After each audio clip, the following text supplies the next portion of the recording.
Cortisol has become the internet's favorite villain. People blame it for belly fat, puffy faces, anxiety, fatigue, cravings, poor sleep, and almost every uncomfortable symptom. But before declaring war on a hormone, ask a better question. Why does the body make cortisol in the first place? Ask the simple question. If cortisol is so bad, why does your body produce it every day? Nature does not keep useless systems for fun. Cortisol exists because the body needs a way to respond to stress, manage energy, regulate inflammation, and keep vital systems stable. Your adrenal glands sit above your kidneys. They produce several hormones, including cortisol. Think of them as signal towers. They do not create stress by themselves. They respond to instructions from the brain and body when the situation requires a different internal state. Cortisol is a hormone, and hormones are messengers. They move through the blood and tell tissues what kind of situation the body is facing. Cortisol can influence metabolism, blood pressure, immune activity, blood sugar, and the stress response. It is not one bad chemical. It is a broad signal. Think of cortisol like part of a fire alarm system. If danger appears, the body must respond. Energy becomes available. Attention sharpens. Blood pressure and circulation adjust. The immune system changes activity. This is useful when the alarm is appropriate. The problem is not that alarms exist. The problem is an alarm that never settles. A short stress response helps the body handle a challenge. But when stress signals remain active for too long, the system can begin to feel overloaded. Cortisol normally follows a daily rhythm. It tends to rise around waking, helping the body shift from sleep into daytime function. This morning rise is not a disease. It is part of your biological wake-up system. As the day moves toward night, cortisol should generally decline. The body should receive a different message. The active phase is ending. Sleep, recovery, digestion, repair, and quiet regulation become more important. A healthy rhythm is not zero cortisol. It is timing. The goal is not to eliminate cortisol. You cannot live well without it. The better goal is rhythm. Higher when the body needs alertness. Lower when the body needs recovery. Biology loves timing more than extreme slogans. Stress does not jump directly from your phone into your adrenal glands. The brain interprets a challenge, sends signals through hormonal pathways, and the adrenal glands respond. This chain is called the stress axis. It is designed to coordinate the body under pressure. Your stress system understands physical threats. But modern stress is strange. The lion becomes an inbox. The predator becomes a deadline. The danger becomes a phone that never stops. The body prepares for action, but the problem often requires sitting still and thinking harder. One job of cortisol is helping the body make energy available. During stress, glucose may become more available because the body expects action. That makes sense during real danger. It becomes more complicated when the stress is chronic and the body never gets a true recovery signal. Cortisol also influences inflammation. In fact, medical steroid medications can reduce inflammation by using cortisol-like effects. This shows why cortisol is not simply bad. It can help control immune activity. But too much or too little signaling can create problems. Cortisol helps support blood pressure and circulation. This is one reason true cortisol deficiency can be dangerous. The body needs enough cortisol to respond to stress, illness, and daily demands. Low cortisol is not automatically healthier. Online, people claim that a round or puffy face automatically means high cortisol. Be careful. Facial puffiness can have many causes. Sleep, salt intake, alcohol, allergies, medications, weight changes, medical conditions, or true hormonal disorders. A mirror is not a cortisol test. There's a real condition caused by long-term exposure to too much cortisol. It is called Cushing syndrome. It can happen for several reasons, including some medications or hormone-producing tumors. But it requires proper medical evaluation, not a comment section diagnosis. Fatigue does not automatically mean cortisol. Cravings do not automatically mean cortisol. Belly fat does not automatically mean cortisol. Poor sleep does not automatically mean cortisol. Common symptoms can have many causes. The more vague the symptom, the more careful the explanation must be. Cortisol can be measured in blood, saliva, or urine, depending on the clinical question. But testing must be timed and interpreted carefully because cortisol changes throughout the day. A random number without context can mislead more than it helps.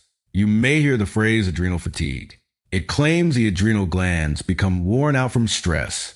But this is not a recognized medical diagnosis. Real adrenal insufficiency exists, but it is different and must be diagnosed properly. Adrenal cocktails became popular online. They may be enjoyable drinks, and they may provide fluid, sugar, salt, or potassium depending on the recipe.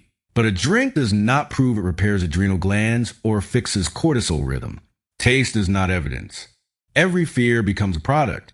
Cortisol blockers, cortisol detox, adrenal support, stress balancing powders.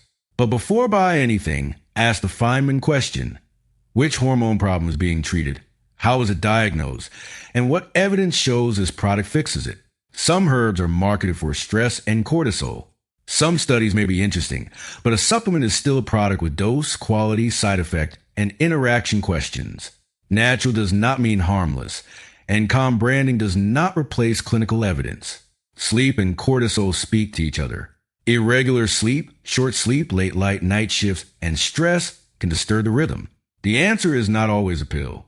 Often the first step is teaching the body when day begins and when night ends. Morning light is a strong timing signal. It helps anchor the body clock.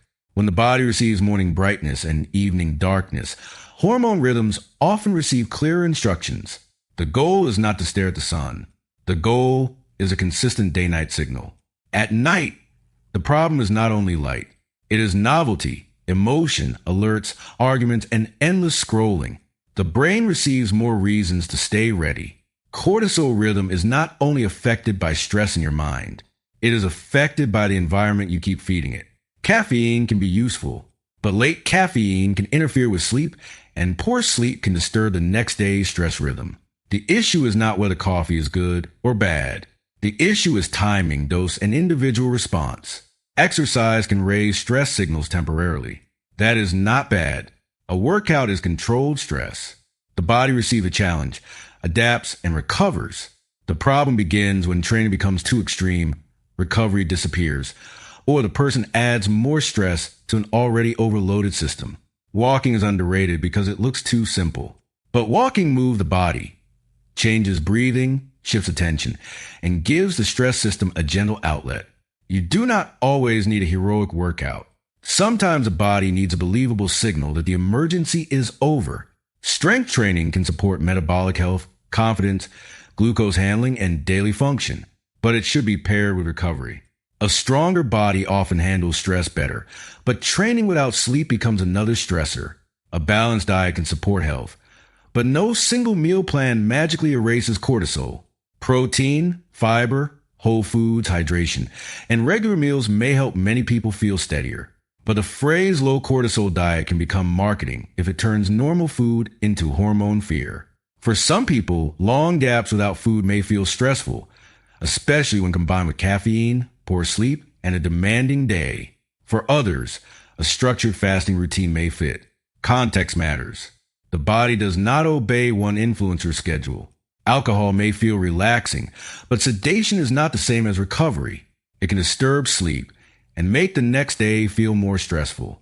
If stress is already high, alcohol may temporarily quiet the mind while weakening the body's recovery rhythm. The stress system needs exit ramps, slow breathing, walking, writing down tasks, talking to someone, reducing alerts, getting outside, setting boundaries. These habits may look ordinary, but ordinary signals repeated daily can teach the body that not every moment is an emergency. Try a realistic 7-day experiment. Get morning daylight. Walk daily. Stop caffeine earlier. Keep a consistent wake time. Dim lights at night. Put the phone away before bed. Eat balanced meals.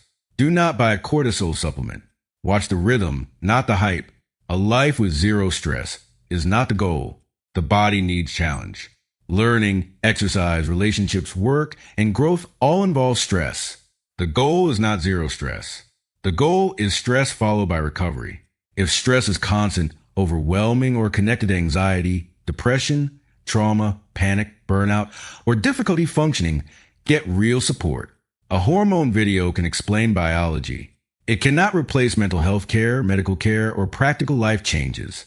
Seek medical evaluation for severe fatigue, fainting, unexplained weight changes, easy bruising, wide purple stretch marks, muscle weakness, persistent high blood pressure, unusual skin changes, or symptoms that concern you. Do not let a wellness trend delay proper diagnosis. Here's a Feynman test. Can you explain cortisol in one sentence? Try this. Cortisol is a hormone that helps the body manage stress, energy, inflammation, blood pressure, and daily rhythm. But trouble begins when the signal is too high, too low, or mistimed. Restore the rhythm. Bright mornings, active days, balanced meals, recovery breaks, calmer evenings, consistent sleep, fewer false alarms. The answer is not to hate cortisol. The answer is to help the body know what time it is and what state it should be in. Cortisol is not your enemy. It is not a monster hiding in your face. It is not a toxin to detox. It is a messenger. Respect the messenger.